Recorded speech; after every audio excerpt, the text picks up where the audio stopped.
Voilà, alors, un petit temps de pause, puisqu'on a du temps. Simplement un petit silence, chacun remercie Dieu pour les amis qu'il a eus ou qu'il a encore. Pensez à telle personne, de temps en temps c'est bien de prier pour ceux qui ont des épreuves, qui sont malades, mais prier pour nos amis, il ne faut pas l'oublier non plus. Une petite prière comme ça pour Pierre, Paul, André ou Bernadette ou je ne sais pas qui. Voilà.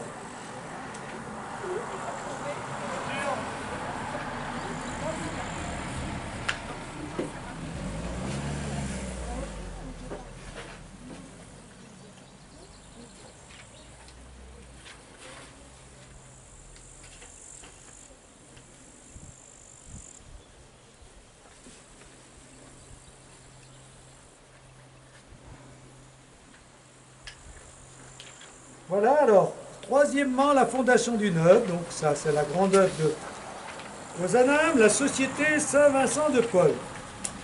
Fonder une œuvre, c'est d'abord y croire. Voilà, donc ça veut dire qu'on retrouve la foi. Quand on croit en quelque chose et qu'on se dit, ben, il faut agir, ben, c'est la source de l'œuvre qu'on va faire. Donc fonder une œuvre, c'est y croire. Croire que tout ce qui est tout petit, comme la graine de moutarde, deviendra un grand arbre grâce à Dieu et nos efforts. J'ai bien rajouté nos efforts, mais c'est sa conception. Voilà, il faut qu'on y croie. Croire, c'est vouloir y arriver. Mais en même temps, on fait confiance à Dieu. Et s'il y a les deux, notre volonté et la confiance, ben, l'œuvre va réussir. C'est ainsi qu'en commençant humblement, on peut arriver à faire de grandes choses, comme Jésus-Christ, qui de l'abaissement de la crèche s'est élevé à la gloire du Tabor. Fonder une œuvre, c'est donc d'abord y croire, puis après se lancer et garder cette foi et croire qu'avec Dieu, ce qui est petit va grandir, ce qui va se produire pour lui. Pour fonder une œuvre, alors ça c'est intéressant.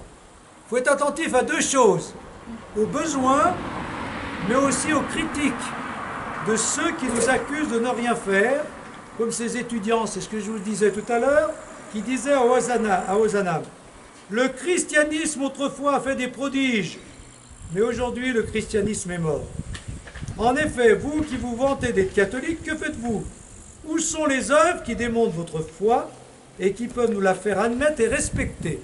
Voilà les critiques. Hein. Qu'est-ce que vous faites? Alors, d'après vous, le christianisme, autrefois, a fait des prodiges. Lesquels, d'après vous? De quels prodiges il pouvait parler à cette époque? Les miracles. Ah, pas non, pas les miracles. Les chrétiens, Jésus a fait des miracles, mais les chrétiens pas trop. L'œuvre de l'Église, de quelles œuvres l'Église peut être fière à travers les siècles? Elle a transmis le message. Comment? Ils ont fait de l'enseignement quand même. Ben oui, l'enseignement. Et les œuvres de charité, les hôpitaux, les hospices, l'Hôtel Dieu. Hein? D'où ça vient tout ça? Les sœurs, les prêtres ont fait tout ça. Les orphelinats. Et puis quoi encore? Les orphelinats. Et quoi encore? Les cathédrales. Voilà. Voilà. L'année dernière, j'ai eu un jeune qui a demandé le baptême que je préparais tout au long de l'année. C'est pas pour ça, je ne l'ai pas trop vu depuis, mais bon, il a été baptisé. Mais lui, c'était en histoire, vu ce qu'il a incité à demander le baptême, c'est un jeune de Saint-Alban, là. Quand ils ont étudié en histoire les cathédrales, tout ce que l'Église avait fait, voilà, toutes les cathédrales, les églises, les bâtiments, les abbayes, il s'est dit, oh là là, ben, si la foi fait faire ça, c'est que la foi, ça doit être quelque chose. Ben oui. Voilà. Alors, et pour vous faire participer, aujourd'hui le christianisme est mort. Il ne fait plus rien. Alors, qu'est-ce que vous dites là? Quelles sont les œuvres de l'Église aujourd'hui? C'est difficile, hein? Il y a toujours des missions. Hein? Il y a toujours des missions. Des missions où?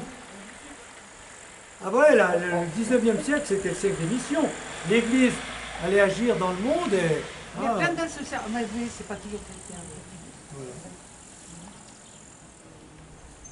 Ah, je sais pas trop aujourd'hui, hein. C'est-à-dire que l'Église a quand même laissé des lieux cultes, hein, la Salette et ces choses-là, loin. Oui, mais ça, c'est du siècle dernier, hein. Les pèlerinages et tout ça. C'est un héritage qui est maintenu. Oui, c'est maintenu quand même, Voilà. tant bien que mal. Les paroisses, c'était créé. Voilà, où sont les paroisses hein, vivantes, remplissant les églises de tous les villages. de France et de Navarre. Bon, mais non, le christianisme n'est pas mort, mais il y a moins d'œuvres. Je ne sais pas, quelle carte faut jouer aujourd'hui? Peut-être que c'est la réflexion, la méditation, la prière, ou même la rencontre. Est-ce que les gens se rencontrent aujourd'hui? Vous savez, aujourd'hui, on assiste, par exemple, aussi sur la fraternité, les communautés, hein, les groupes.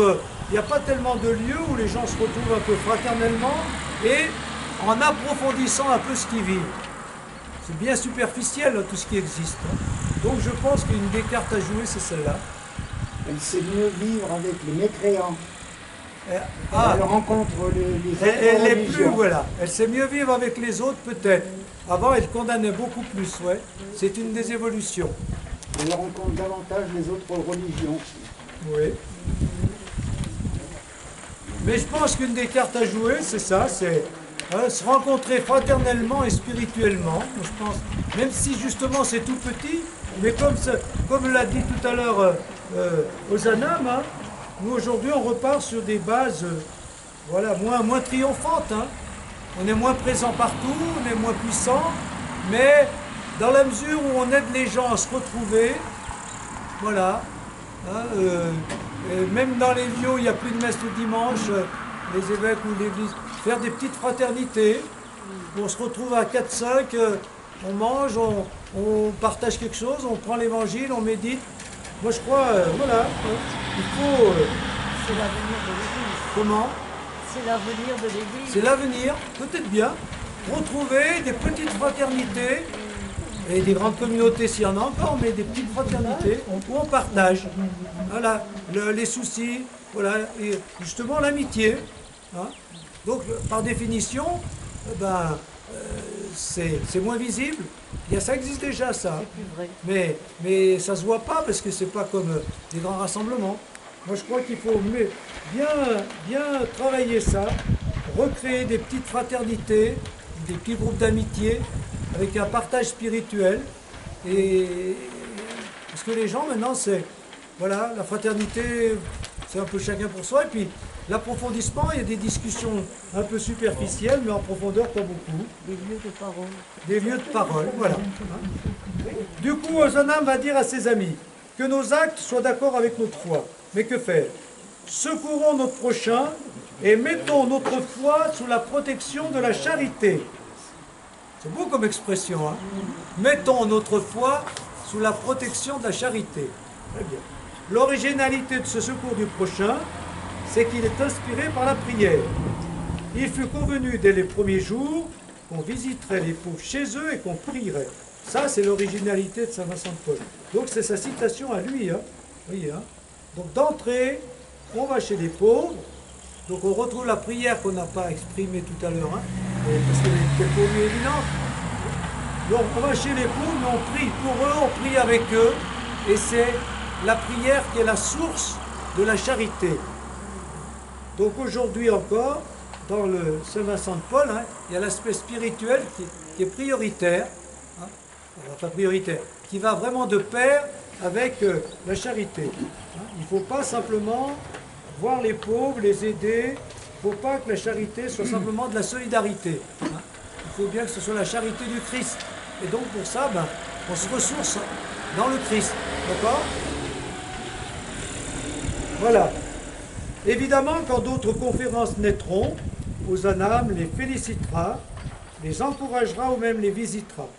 Sa joie fut grande quand la première conférence après Paris naîtra à Nîmes en octobre 1834. Le vœu que nous formons est donc accompli. Vous êtes le premier écho qui ait répondu à notre faible voix. D'autres s'élèveront bientôt peut-être, alors que le plus grand mérite de notre petite société parisienne sera d'avoir donné l'idée d'en former de pareils. Il suffit d'un fil pour commencer une toile. Donc, voilà. Donc, croire que ce qui est petit va grandir, et quand ça grandit, eh ben, on est content, on est heureux, c'est son cas. Dans ce développement des conférences, Ozanam y voit bien sûr le doigt de Dieu, plus que son action et celle de ses collaborateurs. Dieu a fait de notre œuvre la sienne, et l'a voulu répandre par toute la terre, en la comblant de ses bénédictions. Voilà. Bon, alors j'ai posé une question, mais on y a un peu répondu tout à l'heure. les fondations récentes. Bon, quelle fondation souhaiterions-nous voir naître? Y a-t-il actuellement une refondation nécessaire des paroisses et même de l'Église? On a déjà parlé de ça. Qu'est-ce que vous dites sur ça? Est-ce qu'il faut refonder, repartir sur d'autres bases? On a parlé des petites fraternités amicales, fraternelles et spirituelles. Bon, est-ce que vous diriez d'autres choses?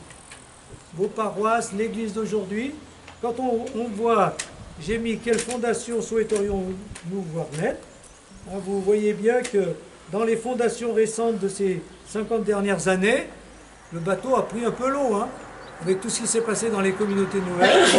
Hein, voilà. Les paroisses, on les a reconstruites en les rassemblant, donc il y a des vraies questions. Hein. Mais je pense, moi, derrière tout ça, on repart sur d'autres bases. Est-ce que vous avez envie de dire autre chose sur l'Église, ce qui s'est passé ces dernières années, hein, les communautés nouvelles, les paroisses nouvelles, ou d'autres choses nouvelles qui peuvent donner de l'espérance? Tout ce qui se passe actuellement dans notre église, quand même, regarde à Saint-Alban comme ça bouge. Alors il se passe des choses dans certaines églises, dans certaines paroisses. On essaie de faire des choses pour rendre les paroisses plus vivantes. Voilà, il y a des paroisses qui se lancent dans la transformation pastorale des paroisses. La conversion pastorale, Saint-Alban, vous le faites, c'est dire voilà, qu'est-ce qu'on peut faire pour relancer nos paroisses et surtout les relancer avec des plus jeunes et des familles. Ce qui est le cas là-bas, mais bon, il faut y croire. Hein. C'est pas perdu, c'est même étonnant qu'on puisse le faire. Il n'y a pas que nous, il y en a d'autres. Hein. Voilà. Le congrès mission en France, où il y a des choses comme ça. Hein. Regardons ce qui se passe. Ne nous acharnons pas à vouloir maintenir des choses qui existaient et qu'on ne peut plus faire exister. Donc voilà, il faut laisser l'esprit souffler. Mais bon. Une nouvelle manière de faire le café, par exemple, c'est différent, mais les enfants. Ben oui, là-bas ça existe comme ça, la nouvelle manière de faire le caté, tous en communauté. Bon, mais c'est pas gagné pour l'avenir encore, on ne sait pas. Pour le moment, ce qui naît, ce qui est en train de naître, on ne peut pas non plus dire. Hein, on voit qu'il y a des choses qui naissent. Voilà. Mais pour que ce soit pas simplement, pour qu'on ne soit pas seulement spectateur, moi je redis ce qu'on a dit tout à l'heure, il suffit d'être 3 ou 4 pour dire, ben voilà, hein, laissons pas tomber les choses, essayons de nous réunir de temps en temps, hein, voilà, y compris dans une de nos églises. Voilà. Le jour à Saint-Jean-d'Herveil, il y a 3 jeunes mamans qui m'ont dit, ben nous, on se voit de temps en temps, on vient prier ensemble dans l'église toutes les 3. Ben, c'est déjà pas mal. Je dis, faites ça, c'est pour ça que je dis à cette chapelle, là, si on pouvait la laisser ouverte plus, avec des bougies, il reste. Oui, tout à l'heure, ils vont se passer. Hein. À tout moment, il y a des gens qui passent. L'église est fermée. Malgré tout, ceux qui rentrent, si la prière, je sais pas, des fois ils peuvent la faire, mais faire brûler un cierge, tout le monde aime bien faire ça. Bon, ben, il faut que dans nos églises, il y ait de quoi faire brûler un cierge. Si ça met le feu à l'église, bon, on verra bien, ça m'étonnerait quand même. Il n'y a pas des Catherine de partout. D'ailleurs, est-ce qu'on a une idée du nombre d'églises qui sont ouvertes dans notre pays? Le nombre d'églises qui sont ouvertes où? En permanence, quoi, comme à Barbie ou ailleurs. Eh ben, Laravoir, Challes-les-Eaux, À la Ravoie. Barbie, Bassin, Saint-Alban, moi, toutes les églises sont ouvertes là. Alors, c'est... Eh ben, là où ils sont fermés, il faut les ouvrir.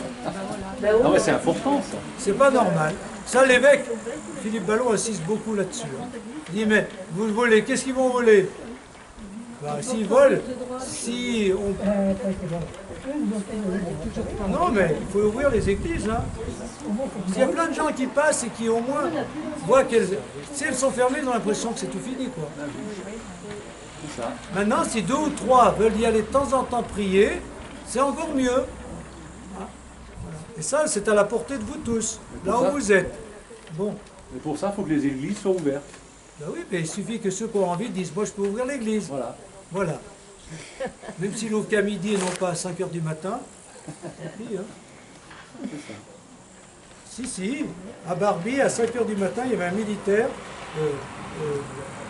Michel Durand, et ouvrait à 5 h du matin parce qu'il y a un militaire du 13e qui venait prier tous les matins avant d'aller Mais assis- Voilà, mais ça, c'est quand même pas tout. Partout, c'est pas pareil. Il y a hein. des gens qui sont ouverts. On faisait une rando il y a quelques temps du côté dans l'avant-pays Savoyard. Et on s'était arrêté dans un village qui était fini.